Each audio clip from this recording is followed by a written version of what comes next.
سید محمود شاه جلالی معروف به محمودی کاروان آوازخوان و شهروند افغانستان بیش از 5 سال باز در ناحیه جبار رسولف تاجیکستان زندگی و کار و فعالیت دارد.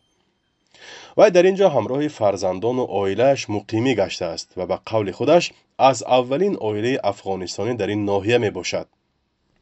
او میگوید قبل از تغییر یافتن رژیم سیاسی کشورش به اینجا آمده و برنگشته است.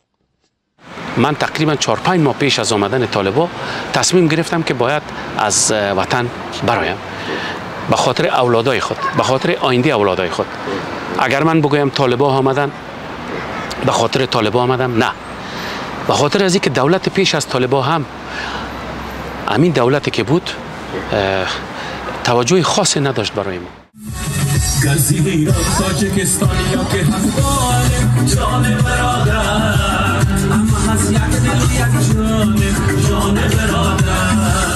محمودی کاروان از زمان گرفتن مقام گریزه در تاجیکستان به حیث آوازخوان در شعبه فرهنگی این ناحیه به کار قبول شده و تقریبا در همه چاره‌بینی‌های سیاسی و فرهنگی هنرنمایی می‌کند.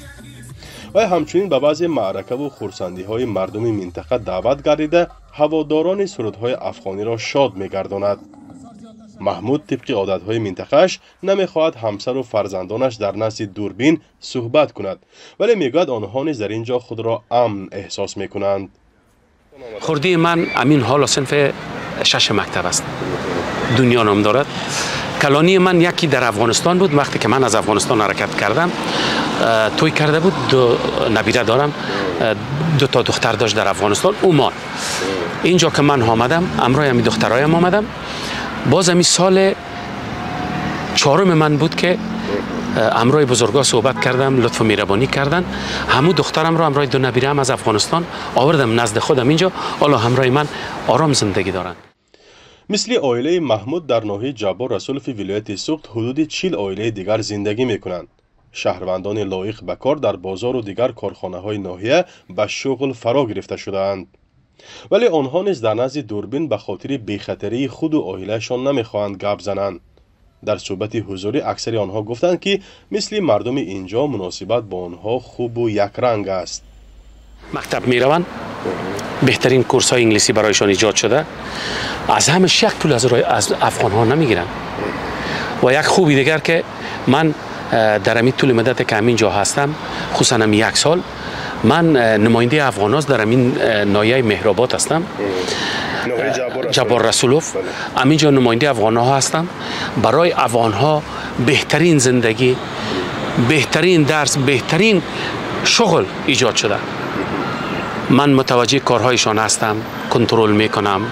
هر لحظه برای بزرگا، برای حکومت گزارش میتم درباره افغان ها که این کار میکنن، بی قانونی کار نمیکنن، همشان در کار مصروف هستند، همشان زندگی آرام دارن. بهترین زندگی داریم در همینجا. به گفته مسئولان حکومت در 2 جماعت ناحیه جبار رسولف تقریبا 160 افغانستانی زندگی میکنند. بیش از 40 فرزند آنها در 2 مکتب ناحیه به تحصیل فرا گرفته شده‌اند. با لباس مکتبی رایگان تامین کرده میشوند، با لوازمات خانش رایگان تامین کرده میشوند. تحصیلشان هم البته رایگان است و خدمت رسانی در مؤسسه‌های طبی نیز نسبت افغان‌ها خیلی خوب برآورده شده است، رایگان برآورده شده است و خیلی که میدونیم در قید جنایتکاران نیز نمی‌ایستند. از طرف افغان‌ها جنایت صادر نشده است و در چارچوب قانون‌های عمل کننده جمهوری تاجیکستان زندگی کار و فعالیت می‌کنند. در همین حال این منصبدار حکومت جبار رسولف میگوید که نظر به 1 سال پیش شماره گریزه های افغانستان در اینجا کم شده است. سال گذشته بیش از 200 نفر در اینجا زندگی داشتند و نفرانی که رفتند نه به افغانستان بلکه به کشورهای دیگر کوچیدند. طبق آمار نوی سازمان بین المللی مهاجرت در عموم از 17 ایول تا 10 اوگوست 1647 کس از طریق گذرگاه پنجی پایان بندر شیرخان از تاجیکستان به افغانستان برگشتند. از اینها به اطلاع منبع 976 کس از تاجیکستان اخراج شده، باقی مانده آنهایی بودند که با مقصد دیدن نزدیکان به افغانستان رفتند. گزارش سازمان بین المللی مهاجرت بیانگر آن است که با وجود اخراج مهاجران افغانستانی، ورود شهروندان از افغانستان به تاجیکستان ادامه دارد. مرکز مطبوعات نیروهای مرزبانی کمیته دولتی امنیت ملی تاجیکستان روز 19 ایول با نشر یک اظهارات گفت مهاجرت شهروندان خارجی به تاجیکستان افزایش یافته است و برخی از آنها غیر قانونی وارد کشور شدند و شماری از آنها نظام مقرر گشته بودوباش را دغلانه ویران می‌کنند. بر اساس آمار نهادهای کار با مهاجران حدود 13,000 پناهجوی افغان در تاجیکستان ثبت شدند که بیشترشان منتظر کوچیدن به کشورهای سومند. در همین حال بعضی از آنها امیدوارند که وضع در افغانستان به اعتدال می‌آید و مناسبت به قشرهای گوناگون جامعه تغییر می‌یابد و به وطنشان باز خواهند گشت. فرزا محمدی، رادیو آزادی، ناحیه جبار رسولوف.